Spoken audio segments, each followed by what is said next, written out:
how to create Instagram highlights. So if you want to create your Instagram highlights, then first you need to open up your Instagram application. Once you open up your Instagram, now you just need to simply go with profile, which is on the bottom right. And here you will have your highlights, right? You just need to simply tap on new under your highlights, and it will take you to the page from where you can add your highlights. Or if you don't get this kind of interface, then what you need to do is just go with the upper right, which has that 3 bar, and tap on archive. And from here you just need to simply go and select something. For example, I'll be choosing a story. Tap on the story. Once you tap on story, then what you need to do is just go with highlights, which is on the bottom right. Tap on highlight. Once you tap on it, now you can simply add it to your existing highlights if you have one.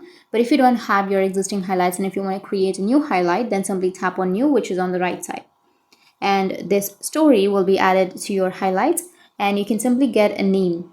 For example, I'll be choosing demo, and then tap on add, tap on view on profile, and you can go with your profile, and here under your profile you will have your highlight. So that's how you can create your Instagram highlights. Or you can just go with the bottom right, which has that 3 dots, and you can remove from highlight if you want to remove that. So that's it. That's how you can create your Instagram highlights. And if you have any questions, feel free to comment below. Thanks for watching.